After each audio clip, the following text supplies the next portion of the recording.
This is a typical compact boombox of the mid-1990s, about half the size of the Ghetto Blasters of the 1980s, but it still has stereo speakers, an AM/FM radio tuner, a cassette player, a CD player, and good sound quality. But here is the Baby Boombox, also from the mid-1990s, and it's still clogging up the shelves of the thrift stores 30 years later.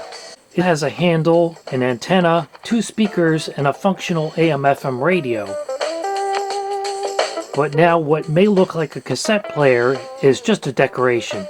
It would have been really cute if they had kept things proportionate by including a microcassette player, but unfortunately they weren't that clever. They, in this case, was Hoenig & Company Incorporated of Lincolnwood, Illinois, a direct marketing company run by Jim Hoenig, who introduced the Baby Boombox in May 1995. It is best known for being used as a promotional giveaway, such as from TV Guide. You could also get a free Baby Boombox with the purchase of a Texas Instruments graphing calculator from OfficeMax, or when applying for a life insurance policy. And the first 30 customers to test drive a new Dodge also got a free Baby Boombox. But if you really wanted one and were willing to pay for it, you could also buy a Baby Boombox. In 1996, mail order company FCNA was selling the Baby Boombox for $9.99 through ads disguised as newspaper articles, praising its elegant black case, a telescoping antenna for good reception, a fold-down handle for sleek design, and a clear sound system. Or you could buy it for $5 at Walmart. And Boscov's was selling it for $3.99 with a $10 or more purchase, and this cockamamie ad copy saying, "The incredible Baby Boombox is so amazingly small it can fit in the palm of your hand, but turn it on, close your eyes, and you'd think its big concert hall sound was coming from a boombox up to 10 times bigger and 10 times more expensive." While the Baby Boombox doesn't sound quite as bad as I expected, it's no match for even a slightly larger toddler boombox. Mostly because this thing is actually real stereo, while the Baby Boombox is not. While it does have dual speakers, and some of these say twin speaker system on the front, it is only mono on FM, and of course the AM tuner is monaural as well. And those built-in speakers are your only choice for playback. There is no headphone jack anywhere on this thing.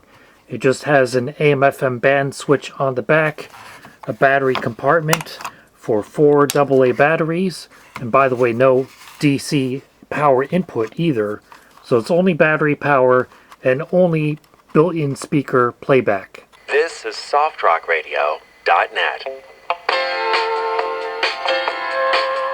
And speaking of which, given the limited frequency response of these tiny speakers, you don't really notice a big difference in sound quality between AM and FM on this thing. This is AM you're listening to right now.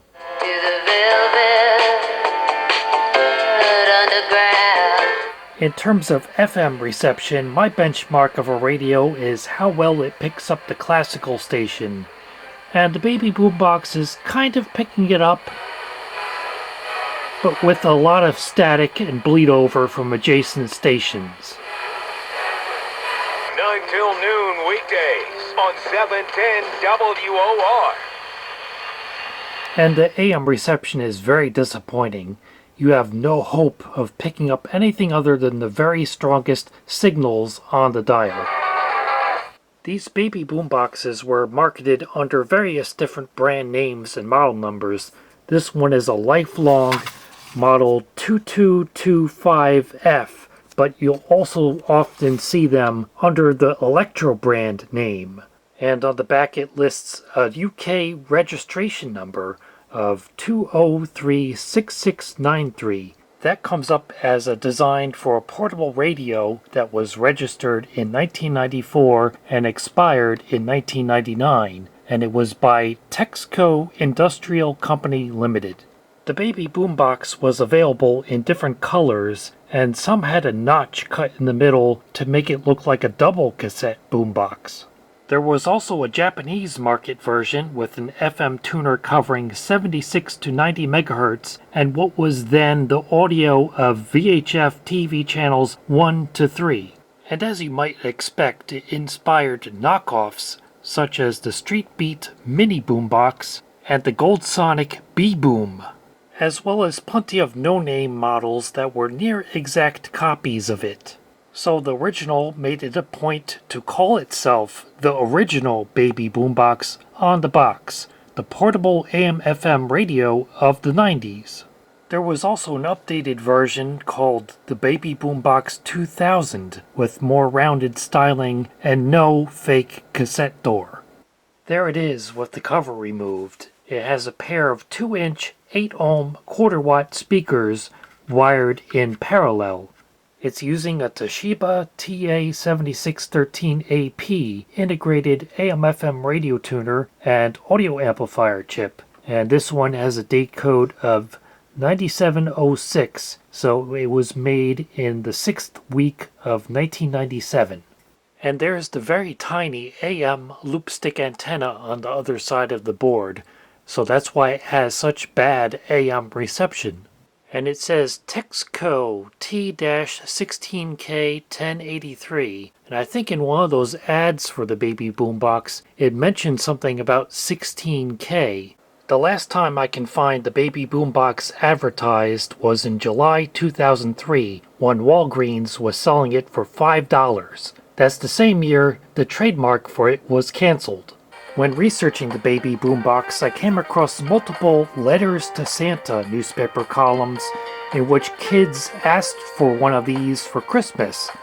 But these days, 25 to 30 years later, the baby boombox is better used as a decoration than as a radio.